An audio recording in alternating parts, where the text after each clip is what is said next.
இறந்து 4 மாதங்கள் ஆகுது. அந்த உடலை 4 மாதங்கள் பாதுகாப்பாக வைத்திருந்து, இப்போ அந்த நாட்டு மக்கள் அவருக்கு இறுதி அஞ்சலி செலுத்திட்டு இருக்காங்க. அப்படி அல் கமேனி அந்த நாட்டு மக்களுக்கு என்ன பண்ணியிருக்காரு? யார் இந்த அல் கமேனி? பக்தி ஒருத்தட்டையும் பயம் அல்லது மரியாதை இன்னொருத்தட்டையும் இருக்குமே. அங்கே பக்தி, பயம், மரியாதை ஃபாலோ பண்ணுறது எல்லாமே ஒரே ஒருத்தர் மேலே. இந்த வித்தியாசத்தை புரிஞ்சுக்கிட்டா தான் இறுதி ஊர்வலம் இருக்கு இல்லையா, ஒரு வாரம் நடக்குது. 2 கோடி பேர் கலந்துக்கிறாங்க. அமெரிக்கா அண்ட் இஸ்ரேல் ஒரு நாடு அதை பிடிக்கணும் அப்படின்னு சொல்லியாச்சுன்னா ஃபர்ஸ்ட் பொருளாதார தடை போடுறது, மக்களை ரொம்ப வறுமைக்கு உள்ளாக்குறது, சாப்பாடு இல்லாமல் இது இல்லாமல் ஆட்சியாளர் மேலே வெறுப்பு கொண்டு வர்றது, தலைமை இருக்குல்ல, தலைமையை தூக்கிட வேண்டியது, தூக்கிட்டு வேற ஒரு தலைமை கொண்டு வரணும். அது எதில் இப்போ சக்ஸஸ்ஃபுல்லாக நடந்துச்சுன்னா ஈராக்கில் நடந்தது. இவரோட மகன் 80களில் ஈராக் யுத்தத்தில் கலந்துக்கிட்டாங்க. ஓகே, அதனால அவரையே தலைவராக போட்டால் ரொம்ப ஸ்ட்ராங்கான ஆள் போட்டாங்க. அவரையும் போட்டு தரதுக்கு ரெடி பண்ணாங்க. அடித்தாங்க, அடிபட்ட பயங்கர அடி, ட்ரீட்மெண்ட் இருக்காங்க. இஸ்ரேல் வேறு, அமெரிக்கா வேறுன்னு பார்க்கவே கூடாது. அமெரிக்கா மொத்த மிடில் ஈஸ்டையும் கையில் வச்சுருக்கணும். அங்கே நடக்கக்கூடிய ஆயில் டீலிங் இருக்குல்ல, குரூட் ஆயில், ஓகே, அந்த கச்சா எண்ணெய் டீலிங் எல்லாமே டாலரில் போகணும். அதுக்கு இவங்களை கட்டுப்படுத்துறதுக்கு ஒரு வேட்டை நாயாக இஸ்ரேல் வச்சுருக்காங்க. ஸோ இஸ்ரேல் அவங்க போடுற எலும்பு துண்டுக்கு வாலாட்டுற நாய்.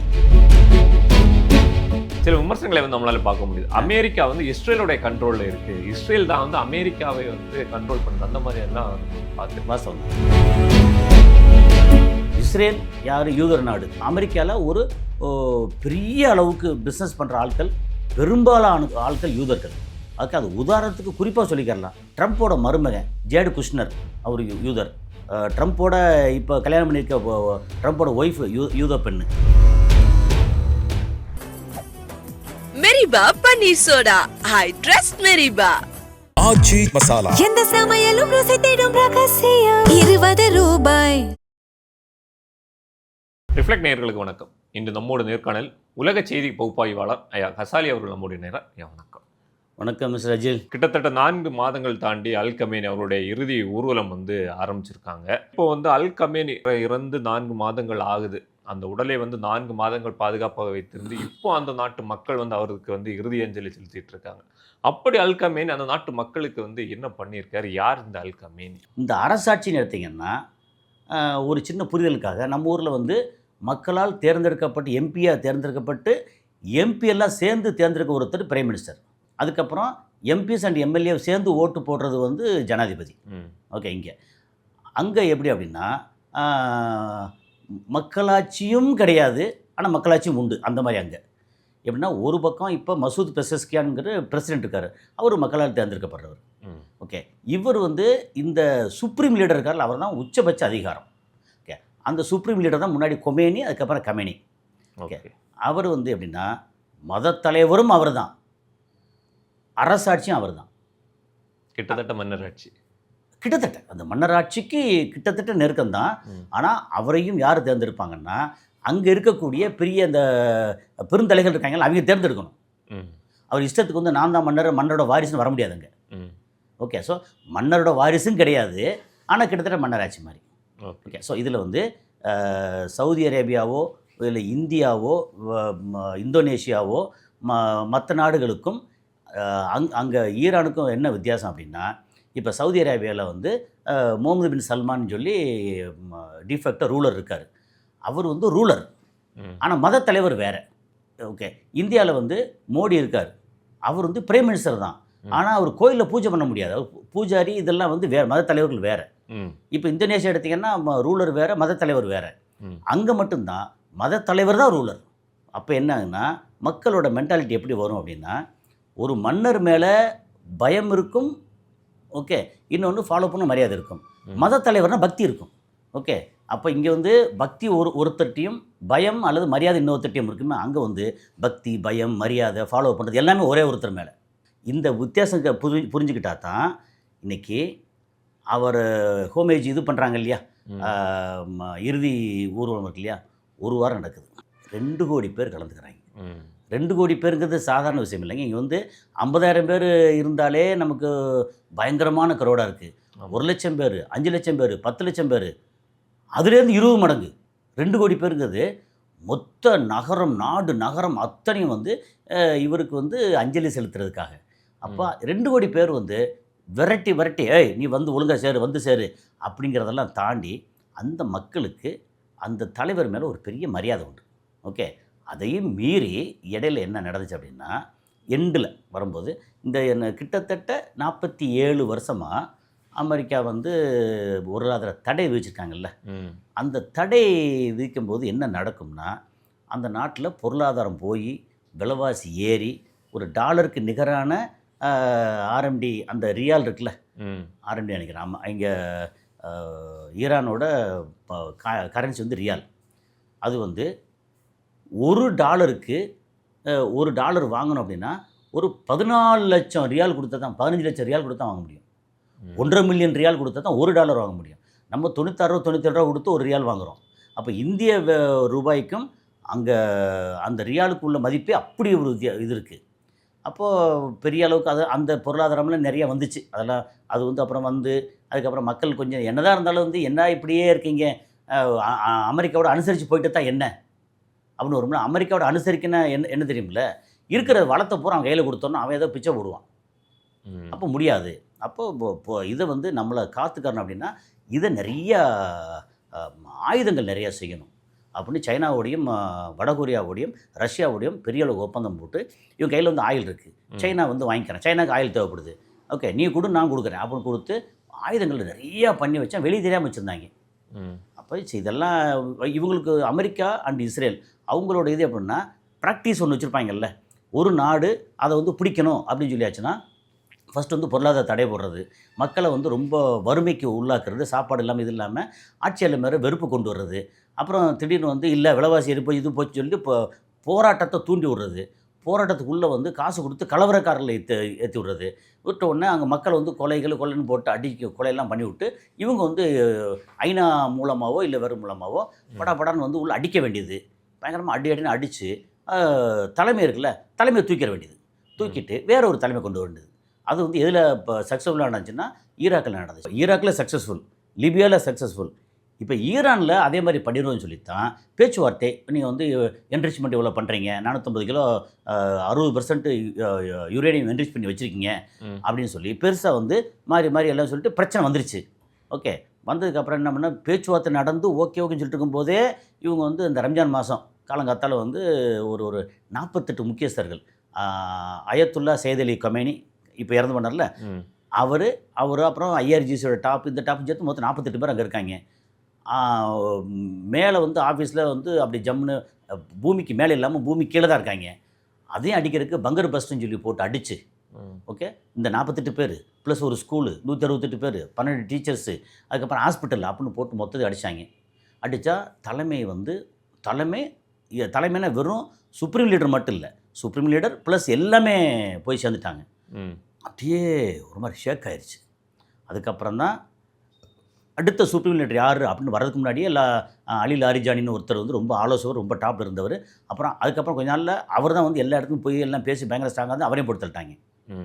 என்னென்னா இங்கே ஈரானுக்குள்ள உளவு இருக்காங்கல்ல, உளவுன்னா இந்த மொசாட் அண்ட் சிஐஏ, அந்த உளவு ஆட்கள் ஈரான்காரங்களே ஆயிரக்கணக்கான பேர். அதில் கிட்டத்தட்ட 40,000 பேரை அரெஸ்ட் பண்ணி 30,000 பேரை தூக்கில் போட்டிருக்காங்க இப்போ கடந்த ஒரு 5-6 மாதத்தில். அதனால் மற்ற இல்லை மொசாடா அஜிஜோ நான் வேணாம் எனக்கு உயிர் வேணும் அப்படின்னு பயந்து போய் இப்போ மொசாடு வந்து அங்கே வலுவிழந்துருச்சு, சிஏ வலுவிழந்துருச்சு. அதுக்கப்புறம் வந்து இன்டர்நெட்டை கட் பண்ண உடனே இந்த மாதிரி ஸ்டார் லிங்க் வந்து ஃப்ரீயாக கொடுத்தாங்க. ஒரு 30,000-40,000 ரூபா ஒரு செட்டு, அதை வந்து 50,000 இதை வந்து ஃப்ரீயாக கொடுத்தாங்க. ஃப்ரீயாக சும்மா கொடுப்பாங்களா அவங்க, கொடுத்தாங்க. எவனெல்லாம் வச்சுருக்கானோ அவனை பூரா வந்து பிடிச்சி ஜெயிலில் போட்டாங்க. ஐயோ என்கிட்ட இல்லை அப்படின்னு எல்லாத்தையும் தூக்கி வீசிட்டாங்க எல்லாத்தையும். அப்போது கண்ட்ரோல் வந்து இந்த தலைமைக்கு வந்துருச்சு. அதுக்கப்புறம் அடுத்த தலைவராக 2-3 பேர் இருந்தாங்க. அதில் இவரோட மகன் வந்து 80களில் ஈரான் ஈராக் யுத்தத்தில் 22-25 வயசுலேயே வந்து அங்கே கலந்துக்கிட்டாங்க. ஓகே, அதனால அவரையே வந்து தலைவராக போட்டால் ரொம்ப ஸ்ட்ராங்கான ஆள் போட்டாங்க. அவரையும் போட்டு தள்ளுறதுக்கு ரெடி பண்ணாங்க, அடித்தாங்க.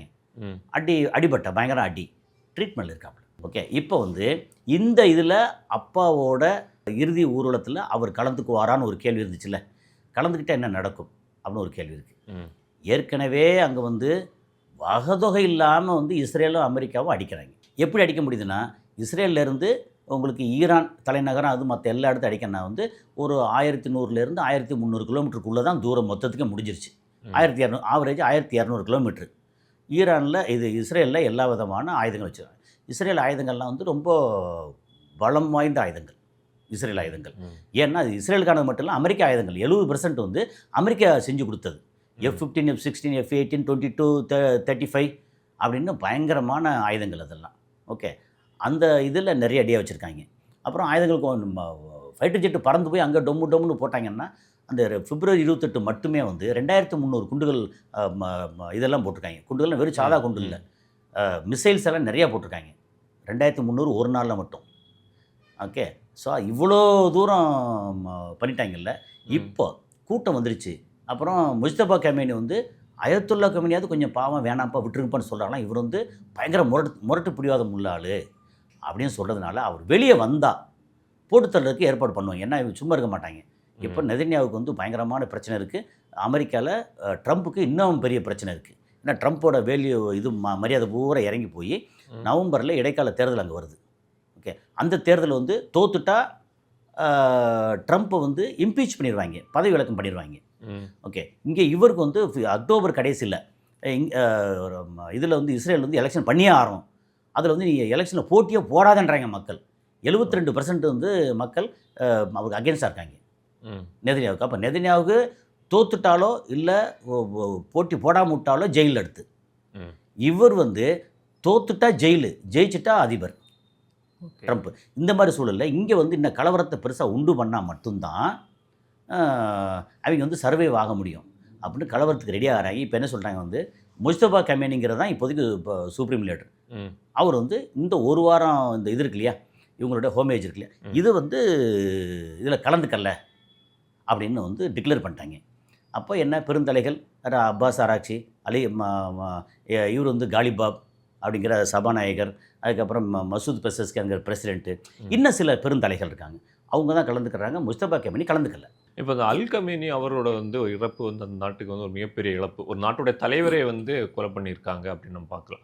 ஆனால் இருந்தாலும் ஒரு பேச்சுவார்த்தை நடத்தி அவருடைய இறுதி ஊர்வலத்தை இப்போ நடத்துகிறாங்கன்னா அது எந்த மாதிரியான பேச்சுவார்த்தை, எந்த மாதிரியான உடன்படிக்கைகளை வந்து 2 நாடுகள் ஒரு உடன்படிக்கை ஒரு பேச்சுவார்த்தையும் இல்லை. அமெரிக்கா இப்போ ஜூன் 18ஆம் தேதி இதிலேருந்து ஃப்ரான்ஸ்லேருந்து அவர் கையெழுத்து போட்டார். யார்? நம்ம ட்ரம்ப்பு. இங்கே வந்து மசூத் பெசஸ்கன் பிரசிடென்ட் அவர் கையெழுத்து போட்டார் ஆன்லைன்லேயே.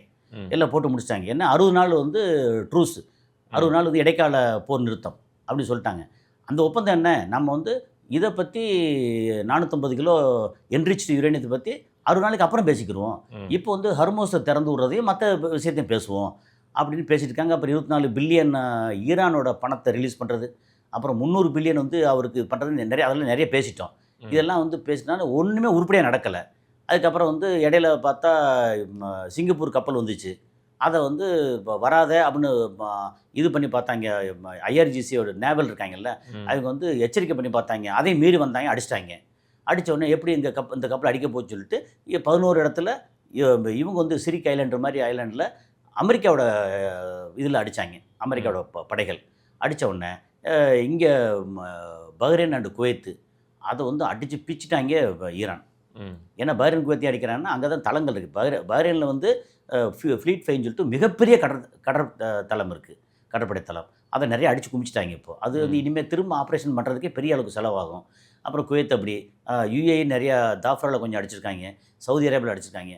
அப்படி இந்த மாதிரி கத்தாரில் அல் உபேத் ஏர்பேஸ் இருக்குது, அது இருக்குல்ல ரொம்ப பெருசு, அதையும் நிறையா அடிச்சிருக்காங்க. அப்புறம் அந்த ஏரியாவில் இருக்கக்கூடிய ஏகப்பட்ட ஏர் டிஃபென்ஸ் சிஸ்டம், தாடாக இருக்கட்டும், பேட்ரியாட்டாக இருக்கட்டும், அப்புறம் அவங்களோட அந்த டேட்டா இது இருக்கு இல்லையா, ரேடார் சிஸ்டம், ரேடார், அது எல்லாத்தையும் அடிச்சிருக்காங்க. அடித்து முடிச்சோன்னா இனிமேல் வந்து இந்த ரீஜனில் நமக்கு சேஃப்டி இல்லை அப்படின்னு அமெரிக்காவே முடிவு பண்ணிவிட்டு அங்கேருந்து நாங்கள் வந்து இஸ்ரேலுக்கு நிறையா மாற்றுறாங்க, இஸ்ரேல் ஜோர்டானுக்கு நிறையா மாற்றுறாங்க இதெல்லாம். ஸோ இந்த மாதிரி இருக்குது. இந்த மாதிரி ஒரு சூழலில் வந்து உங்களுக்கு ஒப்பந்தம் பேச்சுவார்த்தைங்கிறது அமெரிக்கா தன்னை வந்து ஸ்ட்ரென்தன் பண்ணிக்கிறதுக்கான டைம் மட்டும்தானே ஒழிய ஈரானோட உள்ளன்போட இதோட நம்ம அடுத்து இது கரெக்டாக நம்ம பேச்சுவார்த்தை என்ன பண்ணுவோம் அதே மாதிரி பண்ணுவோம்னு பேசவே மாட்டாங்க. அமெரிக்காவோடதும் இஸ்ரேலோடதும் பேச்சுவார்த்தை ஒப்பந்தம் சொல்லிட்டாலே அவங்க வந்து தன்னை வந்து தயார்படுத்திக்கிறதுக்கான டைம் தானே ஒழிய எந்த ஒரு ஒப்பந்தமாக இருந்தாலும் ஒப்பந்தத்தை மீறுறவங்க வந்து இஸ்ரேல்காரங்க, அமெரிக்கன். இப்போ ஈரான் தலைவர்கள் வந்து தொடர்ச்சியாக கொல்லப்பட்டாலும் ஈரான் இன்னைக்கு வரைக்கும் பலமாக இருக்கிறதுக்கான காரணம் என்ன? ஒரே காரணம் தான், ரொம்ப சிம்பிள். அந்த மக்கள் அந்த நாட்டை நேசிக்கிறாங்க. அதாவது பிப்ரவரி 28க்கு முன்னாடியாவது கொஞ்சம் பேர் வந்து எனக்கு விலைவாசி இப்படி போச்சு, விலை வந்துச்சு, எனக்கு பட்னியாக கிடக்கு இப்படி இருக்குன்னு சொல்லி தலைமை மேலே வெறுப்பு இருந்துச்சு, பேச முடியல, கட்டுப்பாடு இருந்துச்சு. ஆனால் பிப்ரவரி 28 அடித்தாங்கல்ல, அடித்தோடனே ஏன் நாட்டு தலைவராக அடித்தாங்கன்னு சொல்லிட்டு ஒற்றுமையாயிட்டாங்க இப்போ. ஓகே, அது இல்லாமல் இந்த பலத்துக்கு காரணம் நம்பர் 1 வந்து அங்கே பெரிய அளவுக்கு சாப்பாடு இதெல்லாம் போட்டாங்களோ இல்லையோ, ஆயுதங்களை பயங்கரமாக பெருக்கிட்டாங்க. ஓகே, அதை வந்து பாதுகாப்பாக வர வச்சுருக்காங்க. அதுக்கப்புறம் அங்கே வந்து 31 ப்ராவின்ஸ் இருக்குது, மாநிலங்கள் சொல்ல முடியா, 31 மாநிலங்கள். 31 மாநிலத்திலும் தலைவர்கள் இருப்பாங்கல்ல. எது? ஐஆர்ஜிசியில் தலைவர்கள். ஐஆர்ஜிசினா வந்து இஸ்லாமிக் ரெவல்யூஷனரி காட்ஸ் காப்ஸ். அது வந்து மிலிட்ரி, இன்னொரு மிலிட்ரி. ஏற்கனவே இராணுவம், ஈரானோட இராணுவம் தனி, அது இல்லாமல் இது எக்ஸ்ட்ரா இராணுவம். Okay, IRGC. இப்போ ஐஆர்ஜிசி தான் பலம் வாய்ந்தது. அப்போ அந்த இராணுவத்துக்கு எல்லாத்துக்கும் என்ன பண்ணிட்டாங்கன்னா 31க்கு 31 அதிகாரத்தை கொடுத்துட்டாங்க. நீங்கள் தலைமையிலிருந்து உத்தரவு வரணும்னு எதிர்பார்க்காதீங்க. உங்கள் இடத்துக்கு இப்போ உதாரணத்துக்கு இந்தியாவில் வச்சுக்கங்களேன், தமிழ்நாட்டுக்கு ஏதாவது பிரச்சனைனா இராணுவம் இருக்குல்ல, அதாவது இந்திய இராணுவம், அந்த இந்திய இராணுவத்தோட தமிழ்நாடு பிரிவு தமிழ்நாடே டிசைட் பண்ணிக்கலாம். அதுக்காண்டி இது ஒரு மாநிலம் வந்து இப்போ கர்நாடகா தண்ணி தர மாட்டாங்கன்னு கர்நாடகா அடிக்கிறது அப்படி இல்லை. வெளியிலேருந்து யாராவது வந்தாங்கன்னா நீயே டிசைட் பண்ணிக்கலாம் அப்படின்ற மாதிரி அங்கே வந்து 31 இதுக்கு வந்து அதிகாரத்தை பகிர்ந்து கொடுத்துருக்காங்க. தலைமை அங்கே வந்து இப்போ இருக்கிற முஸ்தபா கமேனி, அலிபாபு, அப்புறம் அப்பாஸ் அரசி வெளியுறவுத்துறை அமைச்சர், அப்படி ஆரம்பித்து ஒரு ஐஆர்ஜிஸோட சீஃப் எல்லாம் போயிட்டா கூட 31 ப்ராவின்ஸும் இண்டிபெண்ட்டாக இயங்குவாங்க. அப்போ யார் அடிக்க முடியும்? பிரச்சனை வந்து அதிகாரத்தை பரவலாக்குறது, அப்புறம் ஆயுதங்களை பெருக்கி வைக்கிறது. அதுக்கப்புறம் வந்து இது என் நாடு, ஓகே, என் தலைவர் அப்படின்னு. இன்னொன்று ரொம்ப முக்கியமாக, ஆட்சியாளர் இருக்கும்போது பயம் இருக்கும், மரியாதை இருக்கும். ஏற்கனவே முதலே சொல்லியிருக்கேன். இவர் வந்து மதத்தலைவர். மதத்தலைவர் சொல்லிட்டாலே அவங்களுக்கு வந்து பயங்கரமான விசுவாசம் இருக்கும். அந்த விசுவாசம்தான் இந்த ஈரான் வந்து நான் பட்னி கிடந்தாலும் பரவாயில்ல, என் தலைவர் நல்லா இருக்கணும், தலைமை என்னோட மதகுரு நல்லா இருக்கணும் அப்படின்னு. அது என்னென்னா அந்த ஷியா சன்னி அப்படின்னு ஒரு இது இருக்கு இல்லையா, அதில் ஷியா. ஓகே ஓகே, ஏன்னா அந்த ஷியா வந்து எங்கேருந்து ஆரம்பித்தது, முகமது நபியோட மருமகன் என்ன இமாம் அலி அப்படின்னு சொல்லுவாங்க. ஓகே, அவர்லேருந்து ஆரம்பித்தது அங்கே. இப்போ வரைக்கும் அந்த இதை ஃபாலோ பண்ணி அந்த இமாம் அப்படின்னு சொல்லியாச்சுனாலே ஒரு மிகப்பெரிய போற்றுதலுக்குரியவர், மரியாதைக்குரியவர், நேசத்துக்குரியவர் அப்படின்ன மாதிரி. அது வந்து இப்போ இவருக்கு வந்து அலி கமேனிக்கு இருந்துச்சு, இப்போ முஸ்தபா கமேனிக்கு இருக்குது, அதுக்கு முன்னாடி கொமேனிக்கு இருந்துச்சு. ஸோ அதனால தான் இவ்வளோ இது. இப்போ இவரோட இறப்புக்கு வந்து மக்களால் தாங்க முடியல. அந்த மக்கள் மட்டும் இல்லை, சுற்றி இருக்கிற அரபு இருக்காங்கல்ல, அவங்களாலையும் தாங்க முடியல. அது எப்படி அவன் பாட்டு இஷ்டத்துக்கு வந்து போய் ஒரு தலைவரை ஒரு கூட்டத்தை அடிப்பணியே அடித்து போட்டு நீ பேச்சுவார்த்தை சொல்லிட்டு இன்னும் திரும்ப எல்லாம் பண்ணுவேன் அப்படின்னு. இப்போ சவுதி அரேபியா வச்சுக்கங்களேன், Saudi, Qatar, Bahrain, Kuwait, UAE, Oman, இதெல்லாம் வந்து ஆட்சியாளர்கள் தங்களுடைய மன்னராட்சியை தக்க வைக்கணுங்கிறதுக்காக அமெரிக்காவோட ஒப்பந்தம் போட்டு ஒரு மாதிரி இருக்காங்க. மக்கள் என்ன பண்ணுறாங்க, அது எப்படி வந்து தலைவர் அப்படி போட்டு தள்ளிட்டா போட்டு தள்ளுறது தப்பு இல்லையா அப்படின்னு அமெரிக்கா மேலே இஸ்ரேல் மேலேயும் வெறுப்பாக இருக்காங்க. ஸோ மக்கள் ஒரு பக்கம், மன்னர் இன்னொரு பக்கம். ஆனால் மன்னர்களை பகைச்சிக்கிட்டு மக்கள் வாழ முடியாது, மன்னராட்சி அப்படிங்கும்போது அங்கே வந்து ஒரு பெரிய அளவுக்கு அஜிடேஷன் வந்துருச்சு. அமெரிக்கா வந்து தன்னோட வலுவை வந்து இழந்துருச்சு. அது வந்து டாலரைசேஷன், டாலரில் இல்லை, நாங்கள் இஷ்டத்துக்கு பண்ணுவோம்னு சொல்லி எல்லாம் பண்ண ஆரம்பிச்சிட்டாங்க. அமெரிக்கா தன்னோட எதிர்காலத்தை தொலைச்சிருச்சு. இஸ்ரேல் வந்து அநேகமாக நாடு வந்து சுருங்கி போயிருன்னு தான் சொல்கிறேன். 67க்கு முன்னாடி இஸ்ரேல் எப்படி இருந்துச்சோ அந்த அளவுக்கு போயிடும். நீ என்ன தான் ஆயுதம் வச்சாலும் போட்டு தாக்கிட்டாங்கன்னா சுற்றி உள்ள பூரா ஒருத்தகையில் ஃபுல்லாக ஆயுதம் இருக்குது, சுற்றியே அடிக்கிறான், எல்லோரும் அடங்கியிருக்காங்க. 25 வருஷம் 30 வருஷம் ஆச்சு, எல்லோரும் ஆயுதத்தை பெருக்கிட்டாங்க. அடிக்க வந்தால் மொத்தமாக சேர்த்து அடித்தாங்கன்னா இஸ்ரேல் என்ன ஆகும்? அந்த ஒரு பிரச்சனை இப்போ இஸ்ரேலுக்கு இருக்குது. இஸ்ரேல் வந்து இவ்வளோ தூரம் மோசமாக பண்ணதுக்கு நெத்தனியாவுக்கு காரணம். ஓகே, அவர் வந்து தன்னோட பதவியை தக்க வச்சுக்கிறதுக்காகவே இன்னும் போரை வந்து தொடர்ந்துக்கிட்டே இருக்கிறாரு. அவர் உயிரோடு இருக்கிற வரைக்கும் அல்லது அவர் பதவியில் இருக்கிற வரைக்கும் போர் நிற்காது. ஸோ இந்த இது வந்து இந்தியாவிலேருந்து வர்றதுக்கு ஈரான் என்ன பண்ணியிருக்காங்கன்னா, நம்ம பிரதமர் மோடிக்கு வந்து அழைப்பு கொடுத்துருக்காங்க. ஏற்கனவே பிரதமர் மோடி வந்து ஈரானுக்கு சாதகமாக இல்லாமல் இஸ்ரேலுக்கு சாதகமாகவும், அமெரிக்காவுக்கு சாதகமாகவும், யுஏஇக்கு சாதகமாக, ஏன்னா யுஏஇங்கிறது வந்து அபுதாபி தலைநகரம், அது வந்து ப்ரோ இஸ்ரேல் ப்ரோ அமெரிக்கா அப்படி தான் இருந்தாங்க. ஓகே, இவங்களோட சாதகமாக நெருக்கமாக இந்தியா இருக்குது. அதையும் மீறி ஈரான் இருக்கு இல்லையா, அது வந்து இந்தியாவுக்கு ஆயில் கொடுக்குது, எல்லாம் கொடுக்குது. இந்தியாவுக்கும் ஈரானுக்கும் பல பத்தாண்டுகளாக 50 வருஷம் 100 வருஷம் தொடர்பு இருக்கு இல்லையா, அது ஸ்ட்ராங்கான பிணைப்பு. இப்போ இங்கே வந்து பிஜேபி ஆட்சிக்கு வந்ததுக்கப்புறம் ஈரானோட கொஞ்சம் இடைவெளி விட்டு இஸ்ரேலோட நெருக்கமாகறாங்க அப்படிங்கிறது தான். ஆமாம், என்ன நீங்கள் வெளியில் என்ன சொல்லிட்டு இருக்காங்கன்னா, நமக்கு ஈரான் ரொம்ப முக்கியம் அப்படின்றாங்க. ஆனால் அதே நேரத்தில் ஈரானும் என்ன பண்ணுறாங்கன்னா அழைப்பு கொடுத்துருக்காங்க. பட் மோடி வந்து பிரதமர் மோடி அங்கே கலந்துக்கலன்னு சொல்லிட்டாங்க. அவர் கலந்துக்கல. பட் இங்கேருந்து இந்தியாவிலேருந்து அஃபிஷியல் போவாங்க, அங்கே போய் ஊர்வலத்தை கலந்துக்குவாங்க. இப்போ பெரும்பாலான நாடுகள் வந்து நிறையா மாறி மாறி கலந்துக்கிட்டு இருக்காங்க இப்போது. அதனால் ஒரு வாரம் அது முடியும் போது அடக்கம் பண்ணுவாங்க. ரொம்ப கிராண்டாக அந்த ஃபோட்டோ வீடியோலாம் பார்த்தீங்கன்னா தெரியும். ஒரு தலைவருக்கு உலகத்திலேயே இவ்வளோ கூட்டம் 2 கோடிங்கிறது சாதாரண கூட்டமே இல்லை. ஏன்னா பெரும்பாலான ஐரோப்பிய நாடுகளுக்கு வந்து மக்கள் தொகையே கோடிகள் இல்லை. ஓகே, நீங்கள் வந்து பார்த்தீங்கன்னா அங்கே வந்து மொத்த மக்கள் தொகை 9 கோடி. இது ஈரானில் சின்ன பிள்ளைகளை கழிச்சிட்டிங்கன்னா மக்கள் எவ்வளோ இருக்கும்? 6-6.5 கோடி இருக்கும். அப்புறம் பெண்கள் பெரும்பாலும் பெண்கள் அவங்க வீதிக்கு வர்றாங்க, அப்படி வச்சுக்கோங்க. அப்படி பார்த்தீங்கன்னா நீங்கள் வந்து யுஏஇ மொத்த மக்கள் தொகையே 1 கோடியே 15 லட்சம் பேர். அதில் அங்கே உள்நாட்டு மக்கள் இருக்காங்கல்ல, மண்ணின் மைந்தர்கள், அங்கே வந்து 13 to 15 லட்சம் பேர் தான் மொத்தமே. மிச்சம் 1 கோடி பேருக்கு மேலே வெளிநாட்டுக்காரங்க அங்கே. அப்போ மொத்த மக்கள் அந்த மக்கள் இருக்காங்கல்ல, 2 கோடி பேர் கலந்துக்கிறாங்கன்னா சாதாரண விஷயம் இல்லை. உலகத்திலேயே ஒரு மிகப்பெரிய விஷயமாக அது பார்க்கப்படுது. இப்போ பல நாடுகளுக்கு இடையே வந்து போர் நடந்துட்டுருக்கு. எந்த ஒரு போரில் அந்த நாட்டு தலைவர்கள் வந்து குறிவைக்கப்படுறது வந்து மிக குறைவாக தான் இருக்கும். ஆனால் இங்கே ஈரானை பொறுத்தவரைக்கும் தொடர்ச்சியாக அங்கே தலைவர்கள் வந்து குறிவைக்கப்பட்டு கொலை செய்யப்படுகிறார்கள்னா, அந்த ஈரானை கைப்பற்ற வேண்டும்னு சொல்லி ஏதோ ஒரு நாடு, ஒன்று இஸ்ரேலாக இருக்கலாம், இல்லைன்னா அமெரிக்காவாக இருக்கலாம், ஏதோ ஒரு நாடு வந்து இலக்காக வச்சிருக்கு. பொதுவாக அமெரிக்கா அப்படின்னு பார்த்தாச்சுன்னா அமெரிக்கா தான் ஈரானை தன்னுடைய கட்டுப்பாட்டில் வைக்கணும். ஈரானை மட்டுமல்ல, உலக நாடுகள் அத்தனை தன்னுடைய கட்டுப்பாட்டில் வைக்கணும்னு சொல்லி அமெரிக்கா விரும்புது. இப்போ இஸ்ரேலுக்கு உதவி செய்வது போன்று இந்த ஈரானை இஸ்ரேல் கைப்பற்ற நினைச்சா அமெரிக்கா வந்து அதுக்கு ஒத்துக்கும். அது நீங்கள் இஸ்ரேல் வேறு அமெரிக்கா வேறுன்னு பார்க்கவே கூடாது. அமெரிக்கா மொத்த மிடில் ஈஸ்டையும் கையில் வச்சுருக்கணும். அங்கே நடக்கக்கூடிய வியாபாரம் எல்லாம், அந்த டீலிங் இருக்குல்ல, ஆயில் டீலிங் இருக்குல்ல, குரூட் ஆயில், ஓகே, அந்த கச்சா எண்ணெய் டீலிங் எல்லாமே டாலரில் போகணும். அதுக்கு இவங்களை கட்டுப்படுத்துறதுக்கு ஒரு வேட்டை நாயாக இஸ்ரேல் வச்சுருக்காங்க. ஸோ இஸ்ரேல் வந்து அவங்க போடுற எலும்பு துண்டுக்கு வாலாட்டுற நாய் இஸ்ரேல். இது வந்து ரொம்ப மோசம் இதாக சொல்லலை, இது உதாரணத்துக்காக சொல்கிறேன். ஓகே, இஸ்ரேல் வந்து தன்னிச்சையாக ரொம்ப பயங்கரமான நாடு, ரொம்ப பெரிய நாடு, அறிவாளி நாடு, அதெல்லாம் வந்து கற்பிதம். அறிவு வந்து எல்லாருக்கும் இருக்குது, வாய்ப்பு கிடைச்ச எல்லோரும் அறிவாளிகள். ஓகே, அரபு நாடு அங்கே அப்படி பார்த்தா பாலஸ்தீனர்களுக்கு வந்து வாய்ப்பு கிடைக்கல, அறிவாளி நிறையா இருக்காங்க. ஜோர்டானாக இருக்கட்டும், சிரியாவாக இருக்கட்டும், லெபனானாக இருக்கட்டும், அறிவாளிகள் இருக்காங்க. ஆனால் இவங்களுக்கு வாய்ப்பு கிடைக்கல. இவங்களுக்கு வந்து வாய்ப்பு ரொம்ப பெருசாக கிடைச்சிருக்கு, அறிவாளிகள் ரொம்ப பெருசாக காமிச்சிருக்காங்க. உலகத்து எல்லா நாடுகளையும் பார்த்தோன்னா அங்கங்கே வாய்ப்பு கிடைச்சா ரொம்ப பெரிய ஆளாக இருப்பாங்க. 3% 5% இருக்கிறவங்கலாம் வந்து பெரிய ஆளாக இருப்பாங்க. ஏன்னா வாய்ப்பு கிடைக்குது. 90% ஆட்கள் இருப்பாங்க வாய்ப்பு கிடைக்காம பார்த்துக்கிட்டு இருப்பாங்க. அது மாதிரி அங்கேயும் வந்து வாய்ப்பு கிடைச்சவங்க. அதனால் அமெரிக்காவுக்கு தான் மிடில் ஈஸ்ட் வேணும். சில விமர்சனங்களை வந்து நம்மளால் பார்க்க முடியுது. அமெரிக்கா வந்து இஸ்ரேலுடைய கண்ட்ரோலில் இருக்குது, இஸ்ரேல் தான் வந்து அமெரிக்காவை வந்து கண்ட்ரோல் பண்ணுது, அந்த மாதிரி எல்லாம் நம்ம பார்த்து வாஸ்தவம் தான். என்னென்னா இஸ்ரேல் யார்? யூதர் நாடு. அமெரிக்காவில் ஒரு பெரிய அளவுக்கு பிஸ்னஸ் பண்ணுற ஆட்கள், பெரும்பாலான ஆட்கள் யூதர்கள். அதுக்கு அது உதாரணத்துக்கு குறிப்பாக சொல்லிக்கிறலாம். ட்ரம்ப்போட மருமகன் ஜேடு குஷ்னர், அவர் யூதர். ட்ரம்ப்போட இப்போ கல்யாணம் பண்ணியிருக்க ட்ரம்ப்போட ஒய்ஃபு யூத பெண்ணு. ஓகே, எப்ஸ்டீன் ஃபைல் கேள்விப்பட்டிருப்பீங்க. அந்த எப்ஸ்டீன் ஒரு யூதர், எப்ஸ்டீன் ஒய்ஃப் வந்து ஒரு யூதர். ஓகே, அப்புறம் இவர் வந்து பில்கேட்ஸு ஒரு யூதர். இப்படி ஆரம்பித்து நமக்கு வந்து இங்கே இதில் நம்ம மீடியாவில் எடுத்திங்கன்னா மீடியா ஃபுல்லாக யூதர்கள் தான் மெஜாரிட்டி.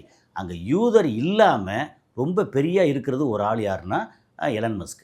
ஓகே, அதுக்கப்புறம் ஆட்சியாளர்களில் வந்து யூதர் இல்லாமல் ஓரளவு பேச்சுவார்த்தைக்கெல்லாம் போயிட்டுருக்குது வந்து ஜேடி வான்ஸு. இவர் வந்து துணை அதிபர். அதை தவிர மற்ற அத்தனை பேர் யூதர்கள். அப்புறம் உலகத்தில் இருக்கிற பேங்கிங்கை பூரா கட்டுப்படுத்த யூதர்கள். ஸோ யூதர்களோட கட்டுப்பாட்டில் தான் அமெரிக்கா இருக்குது. யூதர்கள் நினச்சான்னா அமெரிக்கா காலவாரிடுவாங்க.